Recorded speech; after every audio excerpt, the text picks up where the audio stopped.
Hello, good evening, and welcome to Punny Girls 13. My name is Mike. Sam can't be here today because he's been sucked into a video game and is currently fighting for his father's fortune.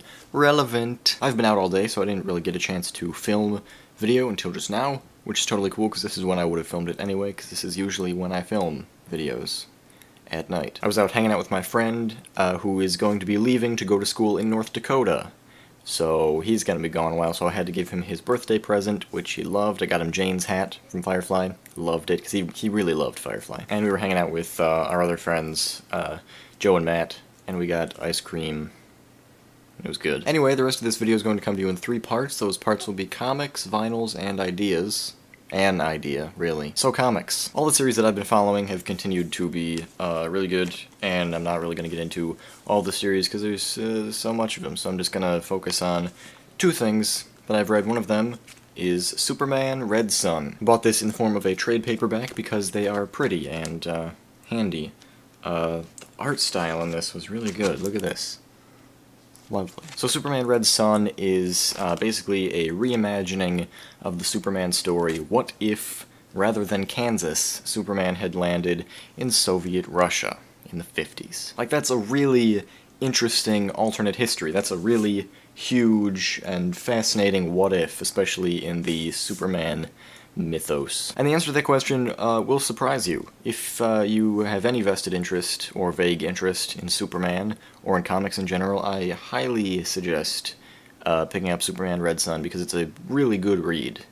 Just a fascinating story. The other thing I recently finished reading was Volume 1 of Brian Michael Bendis' current run of Uncanny X-Men, which was also fabulous. So the way that I sort of started getting into comics, at least in the Marvel Universe, was by reading Avengers vs. X-Men. I figured a big event like this is a great place to start reading comics, and I was right. It was a good event in which to jump in. For future reference, though, for anyone who wants to read comics, every comic, as long as the comic writers are doing their job, any comic is a great place to jump in. You should be able to jump in anywhere and insert yourself into this large universe. Jump in and insert yourself is something that should not be the title of this video.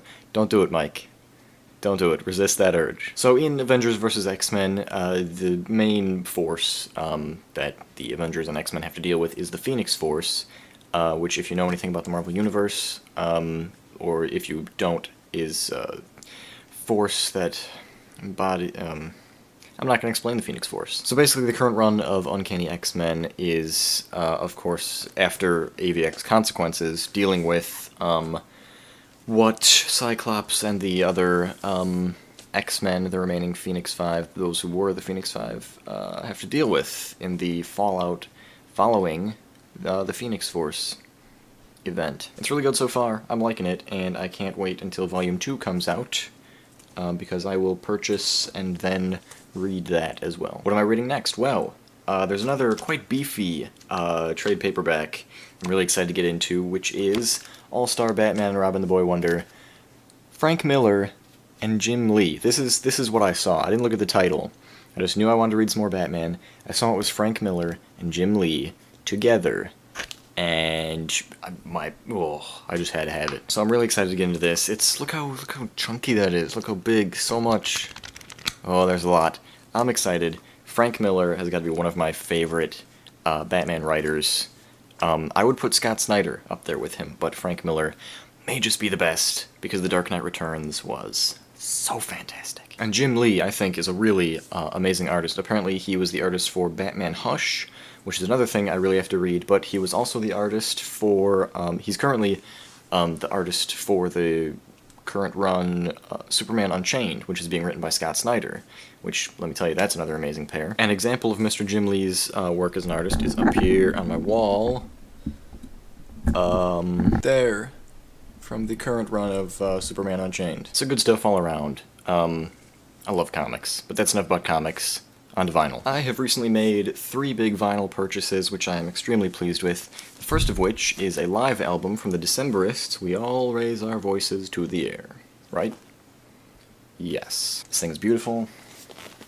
It is big and beautiful, and I love the Decemberists, and I love this particular live album, and it's just great. Next 2 albums were both from Arcade Fire. The first one, Funeral, and also Neon Bible. Two fantastic albums from Arcade Fire. I've never listened to, or I had never listened to either of them all the way through, and now I'm discovering them on vinyl, and it's just beauty all over again. Je nage, mes leçons me suivent. So yeah, part 3, an idea. I just recently finished The Amazing Adventures of Cavalier and Clay, which I have decided is the best book I have ever read. It's by Michael Chabon. Get this book. So my idea was, I want to present this to people in some way. I would love to turn it into like a serialized web series or a film of sorts. A film wouldn't do it justice though, it has to be a serialized piece. But I can't really do that right now, because money.